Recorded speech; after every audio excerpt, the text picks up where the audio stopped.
So thank you everyone for coming today and allowing Lachlan, Henry and I to run you through this. This is our deep data integrations webinar and we're focusing on Shopify today. Lachlan and I are the hosts. We're both senior account executives at ActiveCampaign, and our guest today is the CEO of Oh Crap Dog Poop Bags, Henry Reith. Henry, how you going? I am absolutely awesome, my friend. Thanks for joining us, mate. It's an absolute pleasure to have you on, so thank you. Well, thanks for having me. Well, guys, let's talk about the agenda today. So we're going to do some quick introductions. Henry will run through the Oh Crap overview. Then we'll go into explaining why he chose ActiveCampaign. We'll talk about his initial growth, the key milestones they hit along the way, automations they can't live without, communication hints and tips, and we'll jump into a bit of Q&A at the end. And like Lachlan said earlier, if anyone has any questions along the way, just jump them into the chat or the Q&A bit as we're going along. Well, as it says there, I probably should have jumped to this slide. So please do that, and we'll address them at the end.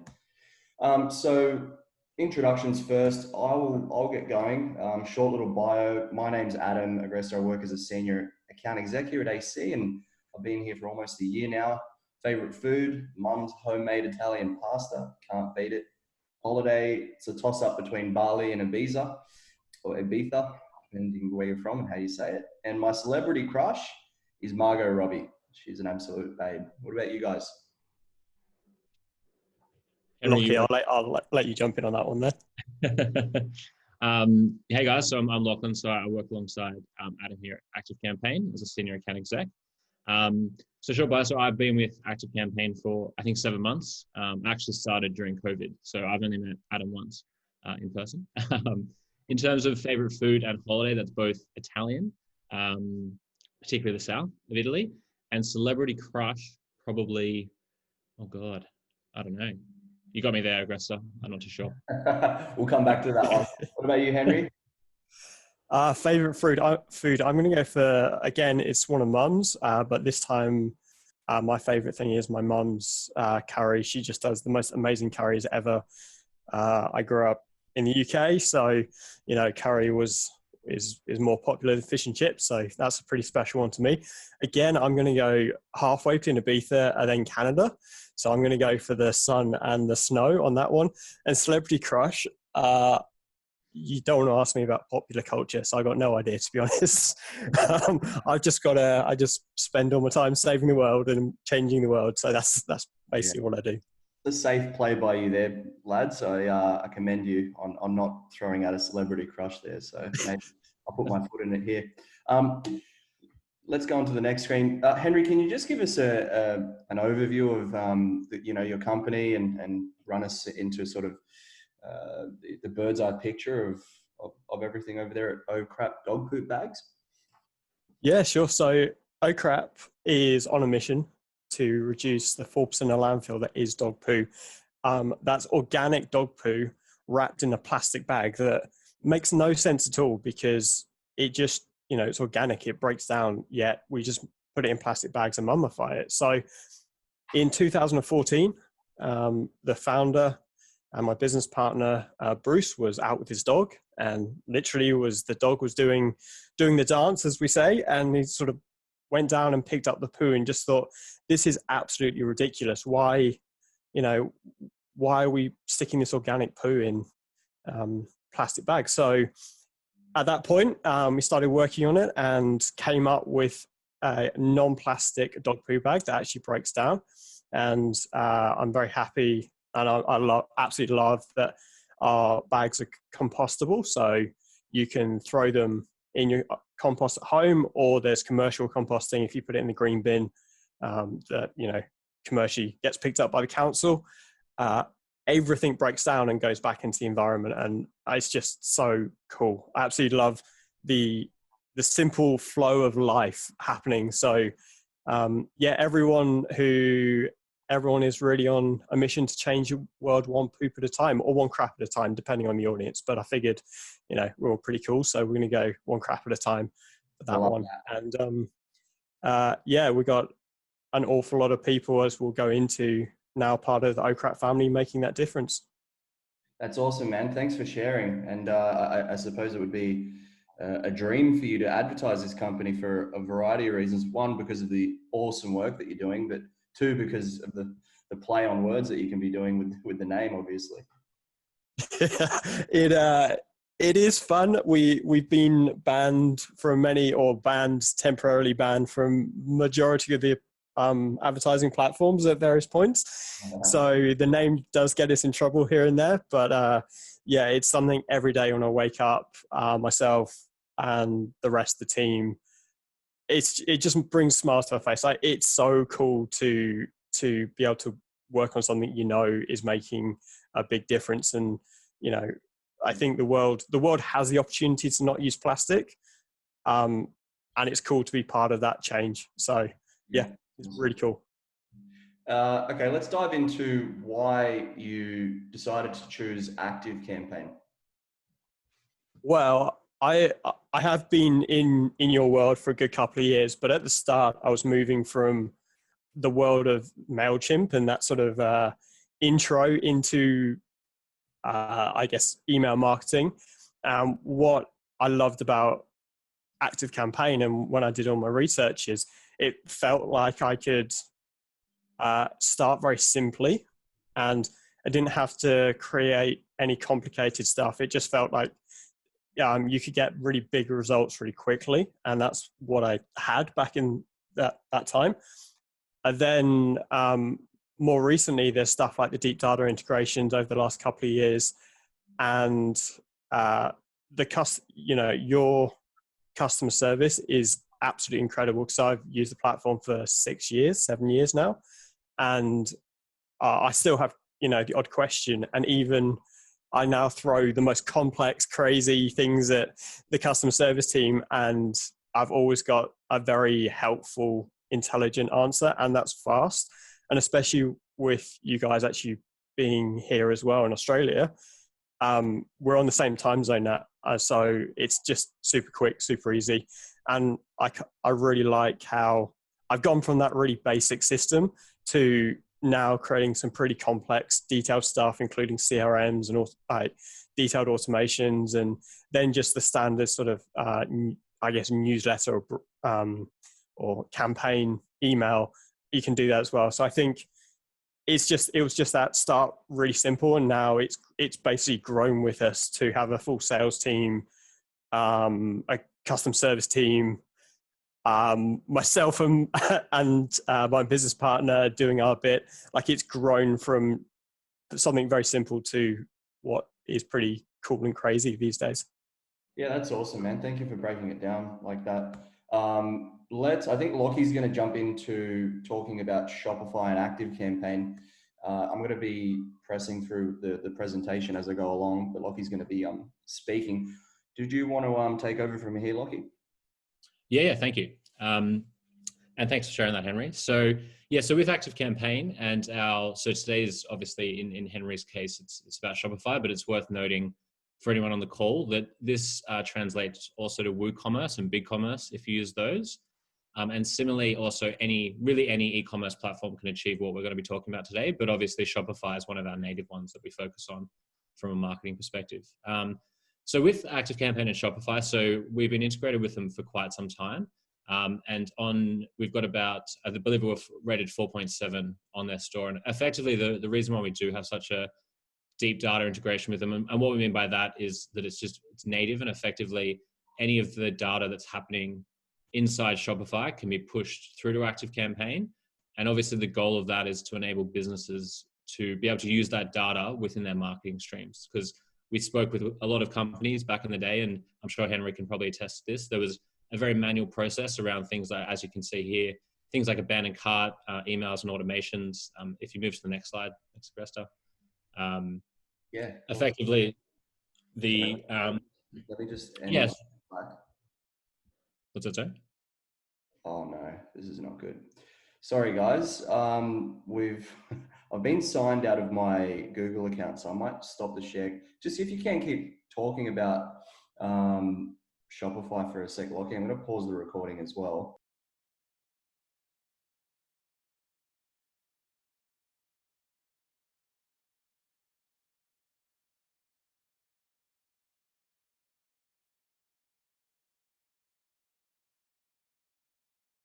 and see where we go. Great. Sorry to put you under the pump like this. Oh, wait, actually, let me just connect my VPN. Okay. So there's essentially, we've got basically one product, but we've got a couple of different customers. We've got a consumer side, and that's all of our stuff's online via Shopify. And, you know, we've got consumer size packs. So we've got a 1 month pack, a 6 month pack, and a 12-month pack, and then a bulk pack as well of dog poo bags. And then we have another sort of set of customers, and that's retailers. So we actually sell into retailers who then have a pack that they can obviously sell to their end customer. And then we also have councils as a customer. So, you know, the dog poo bags you see in the park, that's we don't supply everyone yet, but we're working on it. We're working on making them non-plastic and compostable. So in this, I'm going to focus on mainly the flow of our consumer side, because that's, you know, Shopify, that's you know, it explains a lot of what we do, but there's also a CRM side that I'll pop into very, very quickly at the end if we've got a couple of minutes. So you've probably seen screenshots here and there, but I'll bring up my contact record. Luckily, I get to get samples sent to me, so there isn't any revenue in here, but you can see in my contact record that there's various completed orders, and all of this actual deep data starts the campaigns and the sort of back end sections that we do. We've got I got basically 5 key sections to any consumer journey, let's say. Got a welcome, got a check-in, got a couple of check-ins, and then we move into the point where someone's actually going to want to reorder. So yeah, I'll just take you through that initial question on that, Henry. Yep. So previously, like, how did you, before we had this deep data integration, how did you, because I think a lot of the people that will be on today haven't, I guess, had this kind of information in the marketing platform before. So how did you previously manage it? With a lot of luck. No, we had a tagging system before, so we'd have very basic tags that we, you know, various shopping carts and systems. There's generally a third party. Basically, we had a third party app that then connected, or did it via Zapier, connecting, you know, one cart system. We were on a different setup before Shopify, so we had one cart system over here. We connected some stuff via Zapier. I then tagged people as a new purchase. It was pretty complicated. So then we just take that tag and we start trying to tag people with other stuff. But yeah, so now, and I think that's the experience that I guess lots of people have, is it's all about tags, and it can get quite complicated trying to figure out, you know, first time customers, repeat, and all the rest. So could you scroll up to tag for us just to give some context on tags? Yeah, sure. As a bit of background for everyone. So previously, and this is how a lot of customers do it, is previously they tagged customers quite manually if they brought lists across. So what's quite powerful is that you see these tags here. From a marketing perspective, you're obviously able to, when you create a marketing campaign, you're able to segment on any data point within ActiveCampaign. And so if you think of these tags as a way to segment, if Henry, for instance, was to run a campaign, he can literally select, you know, if it's a Shopify customer, you can obviously embed products and things like that. So when we talk to tags, that's what we mean from that perspective. Yeah. And then, we obviously have some very high level lists as well. But yeah, I'll come back to that. So, is Lockie, we good to jump into the actual automations from this point? I think we've seen a good couple of things on the contact record. So, this is where it kind of gets fun, and this is where it gets cool. So, we have a couple of things. I'll show you a couple of admin steps, and these are actually the clever bits that I found with the AC or ActiveCampaign and the deep data stuff. So we have a on purchase sort of action. We have something that kicks off when people purchase from our Shopify store. So every single purchase, we've basically got it set up in this way that every single purchase is going to go through this sequence. And this is kind of an admin sequence to see if people are a repeat customer. Are they buying consumer products? Are they buying a different product? And what should we do with people, basically? So we tag everyone as customer, and then we add people straight to a Facebook audience. That's really cool. But where it kind of gets fun is we get the current time and basically save it to a field so we can use that later on, or current date. And then what I'm really after here is we actually treat our first time customers slightly differently to how you treat repeat customers, because we're now at the sort of crazy, I still find it amazing. We've got customers that are on their 9th and 10th order. So we don't want to be sending them the same stuff as probably the first time customer or their second or third time customer. They don't want to see the same stuff over and over. So we have a little sort of question here saying, has the person, have they ordered more than 2 times? And so I'm basically looking, have they ordered once, i.e. they're a first time customer, or they ordered more than 2 times?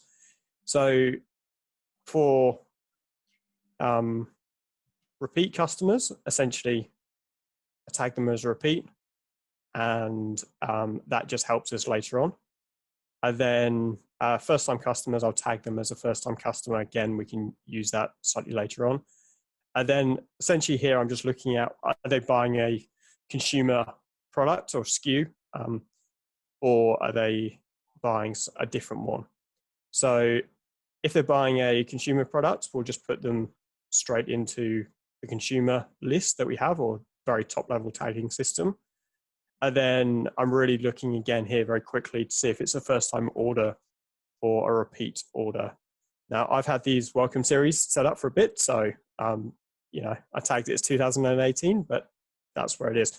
So that basically then push people into one of 2, welcome series, depending whether they're a first time customer or not. And Henry, could you zoom out for a second on that automation? Yeah, sure. So for, it's a big one. Yep. And so this, and I guess for everyone that's joining, just for some context, with the automations, you can make them, and Henry will show some in a second, you can make them as complex as required, or you can also make them quite simple. Because effectively, and as you saw down the bottom of this one, you can enter people into other automations. So the way Henry's done it, which is quite powerful, is it's very, he's effectively mind mapped all his customers' journey and also what his business's goals are throughout the whole thing. And you can see these are very, aggressive. I'm not sure if you're using customers with ones like this, but these are very advanced automations, which is quite cool. Yeah, and I will pop into, I do try and build things very simply, but for this one, just needed a few extra things in here to really use the power of AC and deep data later on. So yeah. This is a very just simple one to remove, if any repeat customers, remove them from any Facebook audiences we've got. So it just goes on the list of Facebook audiences. With that one, sorry, Henry. Yep. With the Facebook one. So what's kind of the main reason? Is that just like optimizing like your spend with Facebook? And yeah, good question. So we don't want, we have a number of audiences based around if people are buyers, if they're not buyers, or what product they do actually have. So you can see here that there's a Facebook audience for buyers of the 40 bag pack. That's a 1 month pack. And then we have a Facebook audience of buyers of the 180 bag and 380 bag. That's our 6 and 12 month pack. So with that, we'll actually run ads based on, when it's coming up to reorder time, that I'll show you a bit later on.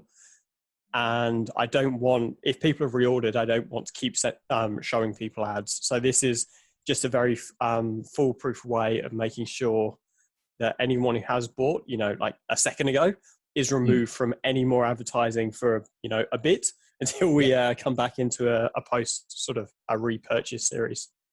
Yeah. No, that's a really good customer experience. Yeah, because there's nothing more annoying than buying and then still being followed around for another couple of weeks of ads. So, just quickly, Henry, around the mechanics of setting that up, you've got, for example, removed from custom audience, OC buyers reorder post 180 and 380. You set that up through conditions specific to the Facebook custom audience feature. Is that correct? Yep. So this is a custom audience we have set up on Facebook, and ActiveCampaign gives us the ability to put people into it and bring people out of it at any point, Right. Based on various automations. So it's really cool that, yeah, we can be very, very careful that we're not, retargeting customers who have already bought recently and all sorts of good stuff like that. Awesome. Yeah. Perfect. And question. Also, yep. Oh, sorry. And this was something I forgot to ask you. Do you use conversion attribution reporting at all, by the way, as part of this? Not at the moment, because that's a bit more of a recent thing. And okay.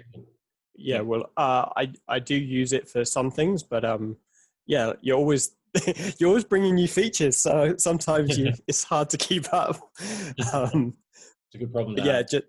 Yeah, I mean, I tend to do every, from my workflow, because I do actually have to run the business as well. I tend to do a sort of, I come in every 6 months and just do, everything that, unless there's, something going completely wrong, I tend to do a sort of 6-month refresh, and you always find the odd customer that falls through the cracks somehow, or we learn something new about the way customers do things. So we'll modify things about every 6 months. So we'll get around to adding some attribution and stuff very soon. But yeah, you can see it's as simple as when we want to do stuff with Facebook, we select the ad account and then the various audience that we want. I mean, you can have a good look at my audiences. So I just add and remove people from there as needed. Yeah. And I know one of the automations you mentioned was the win back sequence, which is quite an interesting one for custom and purchased. Yeah, I'll jump into that in just a sec, because I think that's where some of the real power has really of AC and how we've really grown has come in. So that's another simple one, just by putting everyone who's a buyer into a sequence. Again, that just means that any of our cold ads, we can just have a Facebook audience that says, oh crap, buyers. And we make sure that there's no people in acquiring customers. There's no sort of overlap, because again, it just keeps the spend focused on growing the business. So where the good stuff happens is the welcome email. Now I'm super, I guess, like, proud of this one, or I'm very happy with this one because it means a lot to us. Is the way that we approach things is we actually want to have a conversation with everyone that joins the OCRAT family. This isn't sort of, arm's length or anything. Everyone who buys the dog poo bags becomes part of the OCRAT family, making a difference. And we want to interact and actually be friends and know, stuff and people. So from this very first sort of admin backend sequence, it adds people to the first time buyers welcome. And I've got just a very simple, we want to communicate with customers like 9 to 5, Monday to Friday, in like real, or 8 till 4, 6, in sort of real time, Monday to Friday. It's very odd to send a welcome email, say at 1 minute past midnight on a Friday when someone's had a few glasses of wine and they decide to go and order some dog poo bags. That happens, by the way. There's something about Friday nights and midnight orders. But we don't want to be sending welcome emails as if a human is sending it. And there are humans behind it as well, waiting to reply. We don't want to be sending that 2 seconds after someone purchases. And I actually want us in the office, when an email comes back, that an awful lot do, I actually want to reply to them for real. So we've got a very, I guess, simple but complicated little condition here just saying it has to be between 8 o'clock in the morning and 6 o'clock at night, and it can't be the weekend, i.e., you know, we're going to be in the office and we're going to be at the end of those emails. And What's then, the open rate, Henry, by the way? The open rate for this is like 76% last time I checked. So it's pretty mega. And I'll show you the email, and we very much follow,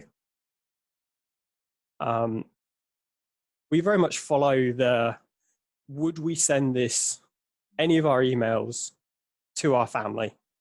We're not trying to do crazy newsletters. We're not trying to do other stuff. We're just talking to our family, and that's it. So we take the approach of, I call it naked text emails, like Gmail, as if you're writing a real email. We wouldn't do it any other way. That's just an approach we've taken. I do actually help someone else who has a deep data integration that's a custom one. So I know a few other things, but they take more of the approach of the newsletter style, sort of the more generic style. That's, you know, that works for that company. But for us, we're talking to our OCRAP family. And so we have a very simple email. We have a cute dog, and this is one of those images we've done some fun stuff with, where it can actually superimpose the person's name over the top of the image. So when people see this for real, they actually see welcome, you know, if it's my name, Henry, or, you know, welcome Susie, or welcome Joe. They see that over the top, and that's obviously quite it adds something pretty special. And then, you know, we really go on to say, you know, we're here, just hit reply. And yes, there's a real human at the end of this. And yes, there is. We have real humans that talk to real humans. So that's the way we approach things. And then we obviously have the sign off as if it's Gmail. And then we actually use message variables that we probably won't dive into here. But basically, I've saved a signature somewhere else in ActiveCampaign, and we use that on all of the emails. And I do it that way just because if we ever change the signature that we randomly do quite often, it's easier to change it in one place, and then all of your automations, signatures update. So yeah, that's our welcome email. And the response rate is like 30%, because this is a human writing to a human. This isn't anything crazy. So we actually, you know, we want to chat to people and actually engage and talk to our family. So yeah, this is the approach that we've taken on this one. Yeah, and that'll help create a lot of loyalty as well, because there's a lot of noise that you get from any retailer now, because obviously everyone purchases online. A lot of people use email marketing, so that personalized touch would go a long way. Yeah, and we get very personal stories about why people have chosen us and want to join the OCRAP family, and we get some really nice dog pictures back from this one as well, because it's that relationship. So yeah. One thing we forgot to mention is the growth of how quickly you grew. So do you reckon that, because do you want to give some insight into kind of where you started and how big it is now? Because it's grown like I would use the word aggressively, but in a good way. Yeah. So it was founded in 2014, and then I guess it really kicked off in a big way started getting somewhere in 2017. And at that point, sort of late 2017, we'd saved about 250,000 dog poo bags from landfill. And there was probably 1,000 or so dogs part of the OCRAP family. And that went up to, so that, you know, we thought at 250,000 we were doing something amazing. But if you put it in perspective, there's about 120 million dog poo bags used every single month in Australia.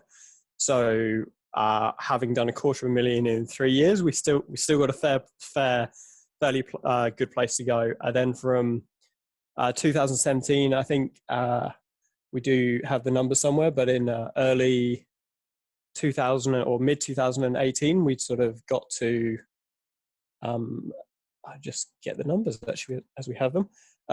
So yeah, by March 2019, we got to 3 million dog poo bags saved from landfill. And again, we thought that was pretty cool, and we're very proud of the whole OCRAT family. But yeah, in May this year, we passed 10 million dog poo bags saved from landfill. So basically in a year, that was 7 million dog poo bags, and that's pretty amazing. And I love our entire family for everything that we do. And then today we're at 13.7 million dog poo bags saved from landfill, and 51,000 dogs part of the OCRAT family as well. So yeah, it's grown. It's sort of been from its early beginnings in 2017, it's really, I guess the last 18 months, we've just seen a massive growth. And yeah, we managed to just about scale at the same time behind the scenes with that as well. And a huge part of that is now starting to become people coming back for repeat orders and brand loyalty. And as I said, there's some people on their 10th order with us who may have been around from, early 2014. So yeah, it's pretty special. Thanks for that, Henry. I might keep pressing this along. I know we've got quite a few more automations to show, but we've only got 7 minutes left. So can we jump to communication hints and tips? What are some sort of key hints and tips you can give people that are on the call at the moment, on the webinar, and some people that may be watching this after, in terms of just some things that you have found success with, both with the tool and just in general? Yeah, sure. So we do plain text emails, and to me that was really important for us. We're writing human to human, we're writing to our family, and we keep it as simple as that brain test.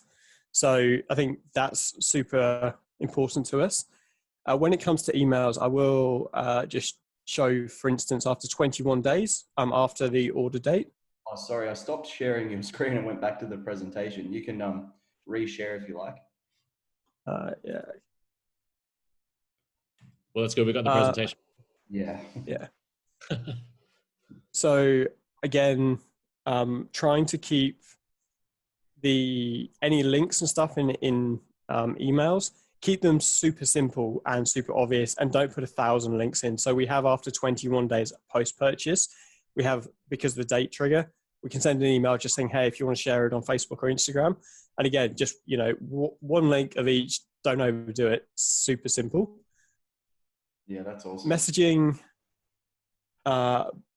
we do, as I said, we do have a consumer side, that's the Shopify, consumer side, but making sure we really split the communication there out away from any sort of emails and campaigns we send to retailers, and then especially councils and that sort of side. So we've got a whole CRM side, and we really make sure we don't email, council people offer for a order today, and your 5% of your donation goes to RSPCA. So we're partnered with RSPCA. So we do that every so often. But we don't want that going to councils, because it's completely separate world, different thing. The only people the council will ever talk to are our sales team. So yeah, don't want to mix messages. And we can do that based on, deep data and customer IDs or product IDs. And then, as I've shown this one, it's been really important to us to actually have the OCRAT family share and, share their experience and share their thoughts on social.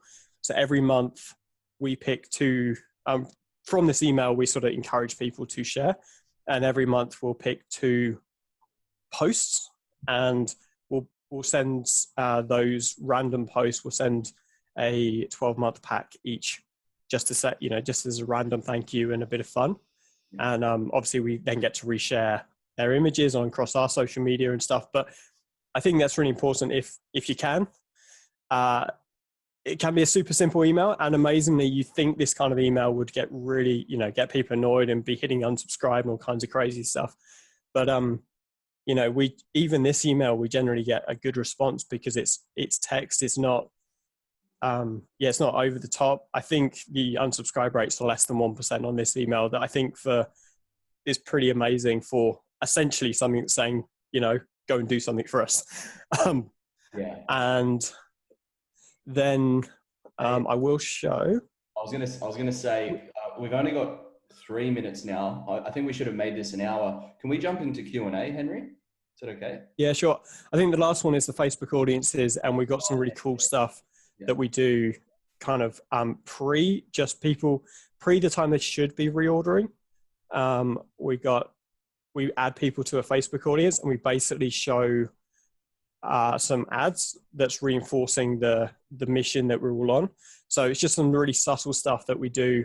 I think is pretty clever. So yes, they reorder in a couple of days' time, but for a couple of days, we'll add them to, I guess, a very subtle just Facebook audience to show, hey, you know, we've made 13 billion dog poo bags, say, from landfill. We've made that difference. So just some clever stuff you can do based on the deep data and some all that other good stuff. So over to you.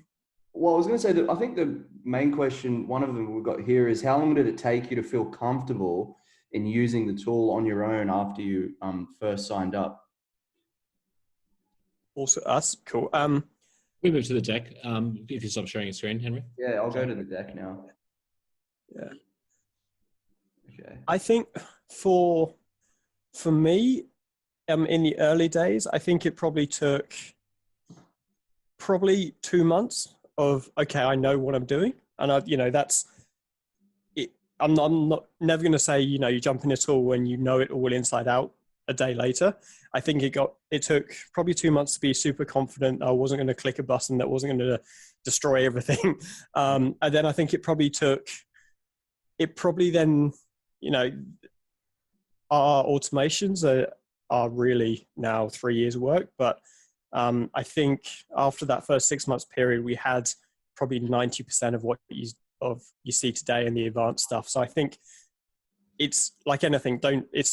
I didn't build everything on day one, but I certainly got a very, very long way in the first couple of months. Awesome. Lachie, do you want to ask your question on your end? Yeah, sure. What's probably, like, in terms of, obviously we can talk to ActiveCampaign, but what's some other kind of important tools or like any other technology that you'd recommend, like any of the people watching like now or that will watch it post? They use, obviously, You've got ActiveCampaign and Shopify. Is there any other tools that you see critical to running an e-commerce business? Yeah, Zapier is super helpful. I think most people out there online, you got to connect tools to each other, and Zapier is awesome for that.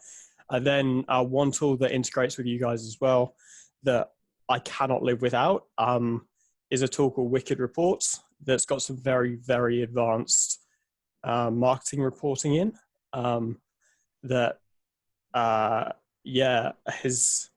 I say it's not cheap, but at the level we are now, and we do spend an awful lot on advertising, I wouldn't want 5 to 10,000 going in the wrong direction. So that tool to me is something I look at almost weekly because it's just so powerful, giving you the longer term impact of your marketing. I'll leave it there because I know we're pushed for time, but that's a great tool as well. I'm going to say last question, because obviously, not everything goes your way. We can't expect it to be perfect all the time. So have you ever had any issues with the tool or things that needed to be resolved, and sort of how quickly or how were we able to approach that for you, and were we able to resolve it quickly? Great question. I'm going to give you two things, and none of this story is a perfect story of, all happened overnight. I failed on Facebook advertising for 18 months before I got it right. And there was 5 different ideas. So that's one thing. If anyone's listening, I failed, or this has failed an awful lot till we got it right until this point. When it comes to you guys, I am notorious for, because I've used the system now, I'm notorious for building automations probably a bit too quickly and then having the wrong customers go in there. So as silly as it is, I will be like, why are we getting our retailers in this automation? And you guys are a pretty amazing pair of eyes for me, these days in how I use the tool. And I'm generally really embarrassed when I say, "But why is this happening?" And then you reply back, "Well, you idiot, you've put this product ID that you don't want in there, or you've left this thing in there." So I'm pretty advanced these days, but I like you fix those problems, and it's super embarrassing sometimes, but I love you guys for it. That's awesome, man. I think the next one we might have to make for an hour, but I think on behalf of Lachie and I, we're really grateful to have you on as our first guest in the webinar series that we're putting together. So thank you very much. Lachie, I'm sure you want to say a few words. Yeah, no, listen, really, really appreciate it. And obviously, thank you for running with us on the flow. It's unfortunate that we both got locked out of our own presentation, but no, hopefully that was really helpful for everyone. But particularly, obviously, Henry, really appreciate you sharing the story. Hey, Henry, where can people, what are the best ways people can follow up with you guys, and if they want any more information on OCRAP? Yeah, well, it will keep it as simple as you can go to ocrap.com.au, and there's a very nice selection of compostable non-plastic dog poo bags if you are a owner of a furry friend. So you can jump over there, and I'll say the same to you. Yeah, thank you very much for having me on here, and thanks for letting me share the story. Thanks, man. Absolutely stoked, and we'll follow up with you after the call just to have a yarn. But thanks everyone for attending, and stay tuned for future webinars as well. It would be great to have you there. Awesome. Thank you, everyone. Thanks, guys. Thanks.